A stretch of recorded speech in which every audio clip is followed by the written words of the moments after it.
earlier this year, I gave a presentation at the American Meteorological Society annual conference in Baltimore, Maryland, titled, How a Student Can Guide a School's Effort in Addressing Sustainability and Energy Efficiency. Today I'm going to be talking about the presentation, the project that led to it, and how creating a small change can create a large-scale impact. My story starts with sharks. In the summer of 2021, I attended a one-month-long program on Eleuthera Island in the Bahamas called the Island School. During that time, I took a course called Marine Ecology, where I received my scuba certification by diving with sharks, rays, coral, and the animals that live on the reefs.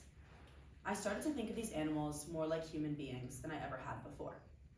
When we think of sharks, we're taught to think of jaws, predators, something that's a threat, lone wolves. But what I learned about sharks is that they're a lot more like us than we think. For example, they exhibit learned behavior. The same way I learned to speak by hearing what my parents said, the same way that my friends and I all have very similar laughs nowadays because we're constantly doing it around one another. Sharks aren't all that different. Also during those 30 days, I had to do a 48-hour solo, where I spent 48 hours alone on a beach. And during this time, I relied on the ocean to save me. I had limited food, limited water, and only a tarp to make a shelter out of any other resources I could find. I sat in the water to escape bug bites. I sat in the water to escape the heat. I watched the fish swim by me for entertainment when I had nothing else to do. And I overall felt a comfort from the ocean rather than felt like it was something powerful that was threatening me. And during those 48 hours, when I had all the time in the world to think, I created a connection to the earth I never would have.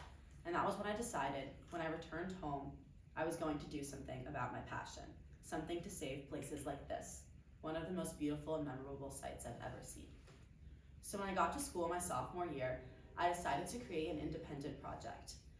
My first thought was, I'll create a club and have everyone around me who had the same passion engage in activities surrounding sustainability, energy efficiency, and overall awareness of global warming.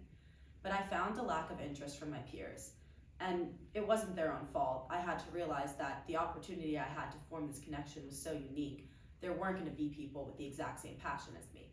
And I almost wanted to give up and just say, if I'm the only one doing something, there's no chance it'll really create an impact. But I was pushed by an academic advisor to do an independent research project. And I decided I was going to calculate the carbon footprint of the school based on the gas, water, and electricity usage of our meters.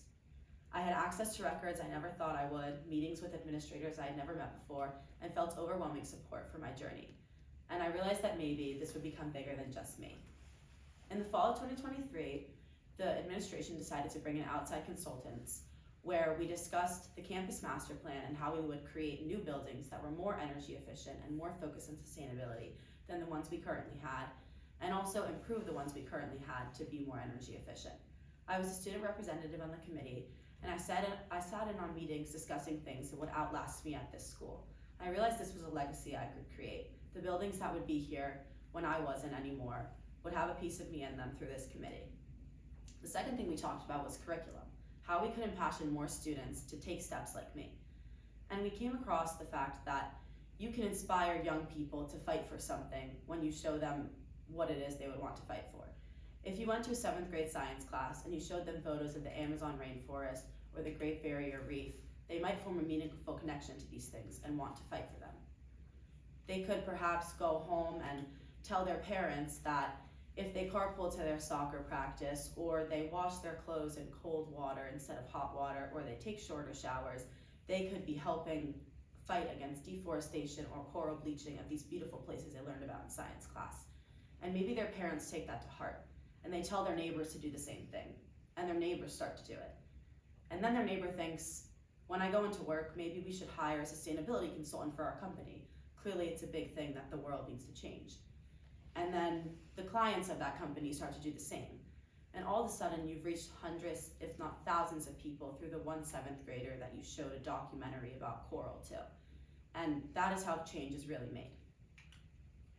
So take it from me that change is always worth it. Sometimes it seems like you might be the only person fighting for something, and it doesn't seem worth it to put in all this work and have an impact that doesn't seem that big. But because of stories like this, someone like me who went from having an idea when I was sleep deprived, hungry, and had so many bug bites my arms were shaking, to building a legacy that will outlast me at the school that I go to. I will leave you with a quote from somebody you'll be more likely to listen to than me. Mahatma Gandhi said, "Be the change that you wish to see in the world." And I hope that this story gives you enough of a reason to believe that.